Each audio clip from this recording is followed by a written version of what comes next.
Bonjour à tous et merci de nous suivre sur Ecclesia TV.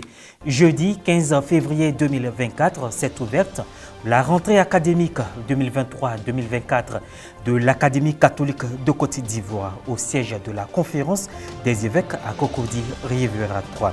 La cérémonie marquée par une leçon inaugurale autour du thème « Quelle spiritualité pour l'homme aujourd'hui sans Dieu » s'est déroulée en présence des membres de ce groupe d'intellectuels et des invités.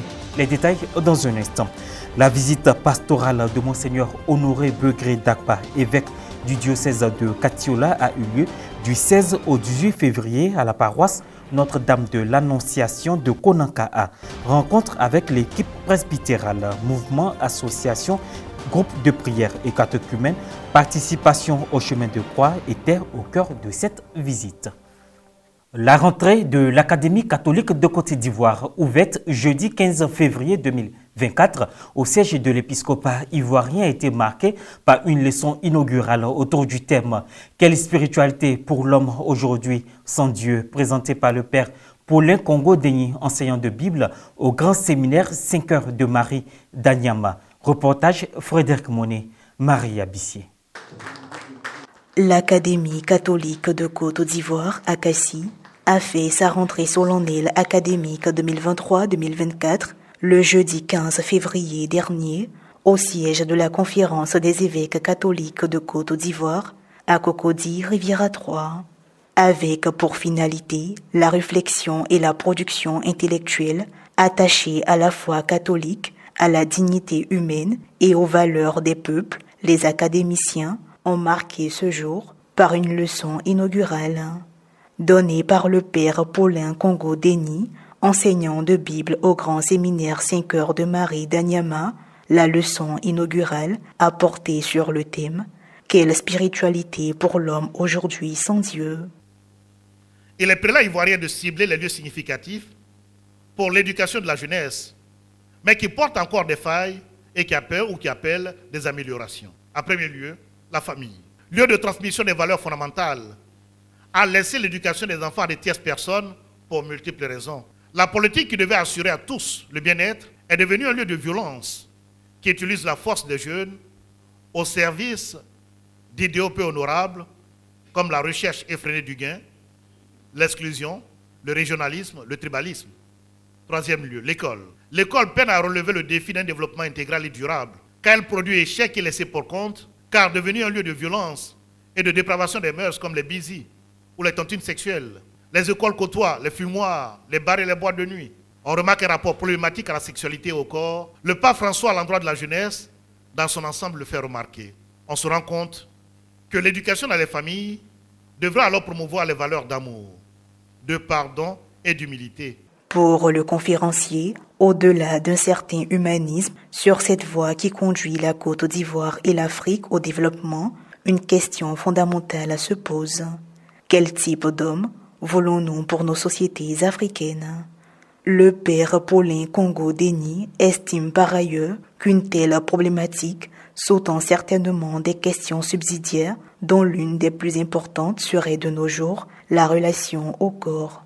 Le prêtre a évoqué les questions liées au genre avec la chirurgie esthétique qui donne pour le chrétien l'impression de refuser un corps reçu de Dieu à la conception. Cet enseignement a été précédé de la présentation de l'ACACI. L'ACACI regroupe des intellectuels catholiques, experts en divers domaines d'activité, qui participent aux travaux de 5 domaines de compétences que sont, je les cite, 1. Les sciences exactes, naturelles et de la santé. 2. Les sciences sociales et humaines. 3. Les religions et les sciences ecclésiastiques. 5. La 5e qui est ajoutée, l'administration, la défense et la diplomatie. Dans les 2 derniers cas, l'ACACI est à la recherche de personnes susceptibles de nous conseiller en matière de polymologie et de iridologie. Son Excellence Monseigneur Boniface Ziri, chargé de l'apostolat des laïcs au sein de l'épiscopat ivoirien, était représenté à cette rentrée académique solennelle de l'Akassie par le vicaire général d'Abidjan, le révérend père Pierre Clavet Yesso Nguessan. Le président de l'Académie, le professeur René Denis Segui, était présent avec ses pairs, dont le premier vice-président, M. Lobamba Mathieu. L'on a noté également la présence de personnalités. Je vous le disais en titre, l'évêque du diocèse de Katiola, son Excellence Monseigneur Honoré Begré Dakpa, est allé à la rencontre des acteurs qui animent le quotidien de la paroisse Notre-Dame de l'Annonciation de Konanka. Une visite pastorale effectuée du 16 au 18 février 2024. Un élément de Serge Alain Thiémon, correspondant RNC, commentaire Morel Pouty. Dans le cadre de sa visite pastorale dans les différentes localités du diocèse, du 16 au 18 février 2024, Monseigneur Honoré Dakpa, évêque de Katiola, a achevé son périple le dimanche 18 février dernier à la paroisse Notre-Dame de l'Annonciation de Konanka. Une fois de plus, le prélat s'est imprégné des réalités quotidiennes en allant à la rencontre de l'équipe presbytérale et l'ensemble des forces vives de la paroisse. Monseigneur Dakpa s'est d'abord entretenu avec les différents groupes que sont le conseil d'administration de la Caritas, les responsables de catéchèse enfants, jeunes et adultes, les responsables de mouvements, groupes et associations suivis d'une photo des familles. En tout cas, je suis très contente. Depuis qu'on est là, on n'a jamais vu de nous rendre visite. C'est une première fois que Monseigneur nous a rendu visite. En tout cas, je suis très ému. Je suis content. Alors, comme ça donne encore la force aux catéchumènes. Ils savent qu'il y a quelqu'un qui les suit. Là, ce qu'on fait là, c'est que qu'on a appris, c'est que c'est une bonne route. Je suis très heureuse de rencontrer, que notre frère évêque vienne nous rendre visite. Parce que pour un enfant, sa visite nous a dit que nous ne sommes pas orphelins et qu'on a un père aimant. Il est venu acquérir de nos difficultés, puis voir comment ça se passe pour que ensemble on puisse aller de l'avant, faire les bonnes choses ensemble. Puis, le prélat a présidé la messe de clôture qui s'est déroulée à la paroisse Notre-Dame de l'Annonciation de Konanka, ce en présence de prêtres et du peuple famille de Dieu. Dans son homélie, Monseigneur Dakpa, en ce temps de carême, a exhorté les uns et les autres à ne pas succomber aux tentations de ce monde. On est tenté et on sera toujours tenté. Tant que nous sommes dans le monde, nous serons toujours tentés. On le voit avec les jeunes, la tentation de la drogue.